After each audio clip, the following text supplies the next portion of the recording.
Hi friends, ಈ ಮಾವಿನಕಾಯಿ ಸೀಸನ್ನಲ್ಲಿ ಮಾವಿನಕಾಯಿ ಒಬ್ಬಟ್ಟು ಹೇಗೆ ಮಾಡೋದು ಬನ್ನಿ ನೋಡೋಣ.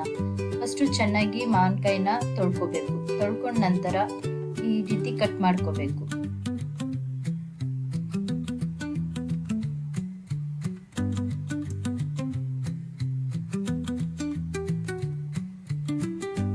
ಈ ರೀತಿ ಕಟ್ ಮಾಡ್ಕೊಂಡ ನಂತರ ಮಿಕ್ಸಿ ಜಾರ್ಗೆ ಹಾಕೊಂಡು ಗ್ರೈಂಡ್ ಮಾಡ್ಕೋಬೇಕು.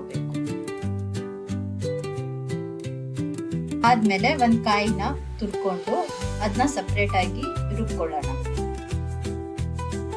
ಇವಾಗ ಒಬ್ಬಟ್ಟು ಮಾಡ್ಕೊಳ್ಳೋಕೆ ಕನಕ ರೆಡಿ ಮಾಡೋಣ. ಕನಕ ರೆಡಿ ಮಾಡೋಕ್ಕೆ 1 ಕಪ್ ಅಷ್ಟು ಮೈದಾ ತಗೊಂಡಿದ್ದೀನಿ, 1 ಟೀ ಗ್ಲಾಸ್ ಅಷ್ಟು ಚಿರೋಟಿ ರವೆ ತಗೊಂಡಿದ್ದೀನಿ, ಸ್ವಲ್ಪ ಉಪ್ಪು ತಗೊಂಡಿದ್ದೀನಿ, ಒಂದು ಸ್ವಲ್ಪ ಅರಿಶಿನ ಪುಡಿ ಚೆನ್ನಾಗಿ ಹಾಕೊಂಡು ಮಿಕ್ಸ್ ಮಾಡಬೇಕು.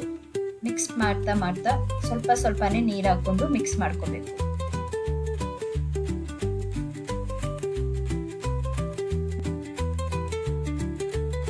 ಅದಾದ್ಮೇಲೆ ಈ ರೀತಿ ಎಣ್ಣೆ ಹಾಕೊಂಡು ಚೆನ್ನಾಗಿ ನಾದೋಣ.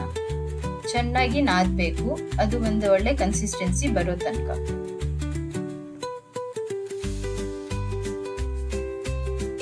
ಚೆನ್ನಾಗಿ ನಾದದ್ಮೇಲೆ ಈ ರೀತಿ ಸಾಫ್ಟ್ ಆಗಿ ಒಳ್ಳೆ ಕನ್ಸಿಸ್ಟೆನ್ಸಿಗೆ ಬರುತ್ತೆ. ಬಂದ್ಮೇಲೆ ಎಣ್ಣೆಯಲ್ಲಿ ಒಂದು ಹಾಫ್ ಆನ್ ಅವರ್ ನೆನೆಯಕ್ಕೆ ಬಿಡೋಣ.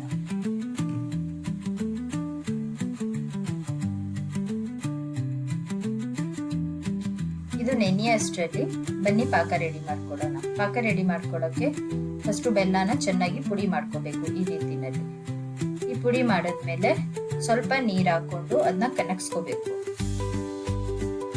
ಕನಕ್ಸ್ಕೊಂಡ ನಂತರ ಈ ರೀತಿ ಸೋಸ್ಕೋಬೇಕು.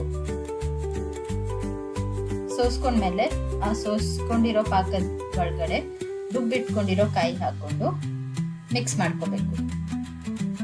ಚೆನ್ನಾಗಿ ಈ ರೀತಿ ಕುದಿಬೇಕು. ಕುದ್ದಿದ್ಮೇಲೆ ನಾವು ಗ್ರೈಂಡ್ ಮಾಡ್ಕೊಂಡಿರೋ ಮ್ಯಾಂಗೋ ಪೇಸ್ಟ್ನ ಹಾಕೋಬೇಕು. ಮ್ಯಾಂಗೋ ಪೇಸ್ಟ್ ಹಾಕೊಂಡ್ಮೇಲೆ 1 ಸ್ಪೂನ್ ಅಷ್ಟು ಗಸಗಸೆ ಸೇರಿಸ್ಬೇಕು.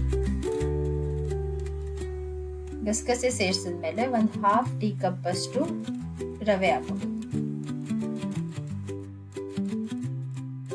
ಚೆನ್ನಾಗಿ ಗಟ್ಟಿ ಆಗೋ ತನಕ ನಾವು ಮಿಕ್ಸ್ ಮಾಡ್ತಾನೆ ಇರಬೇಕು ಲೋ ಫ್ಲೇಮಲ್ಲಿ.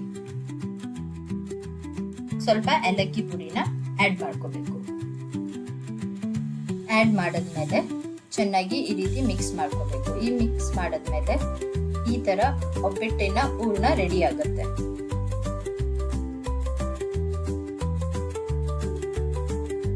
ಆ ಹೂರ್ಣನ ಈ ರೀತಿ ರೌಂಡ್ ಶೇಪ್ ಅಲ್ಲಿ ಮಾಡಿ ರೆಡಿ ಮಾಡ್ಕೋಬೇಕು. ಅದಾದ್ಮೇಲೆ ಸ್ವಲ್ಪ ಕನಕ ತಕೊಂಡು ಈ ರೀತಿ ಸ್ಪ್ರೆಡ್ ಮಾಡ್ಕೋಬೇಕು.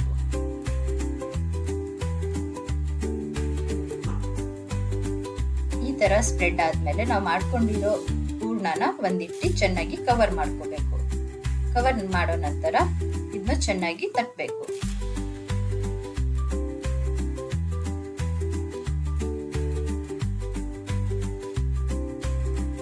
ಆದಷ್ಟು ತೆಳ್ಳಗೆ ತಟ್ಕೊಳ್ಳಿ ಫ್ರೆಂಡ್ಸ್.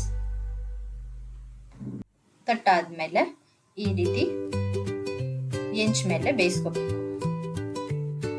ಈ ರೀತಿ 2 ಕಡೆ ಒಬ್ಬಟ್ಟನ್ನ ಬೇಯಿಸ್ಕೋಬೇಕು. ಈ ರೀತಿ ಬೆಂದ್ಮೇಲೆ ಮ್ಯಾಂಗೋ ಒಬ್ಬಟ್ಟು ಇಸ್ ರೆಡಿ. ನಿಮ್ಗೆ ನನ್ನ ಈ ರೆಸಿಪಿ ಇಷ್ಟ ಆಗಿದ್ರೆ ನೀವು ಟ್ರೈ ಮಾಡಿ. ಹೇಗಿತ್ತು ಕಮೆಂಟ್ ಮಾಡಿ. Thank you friends.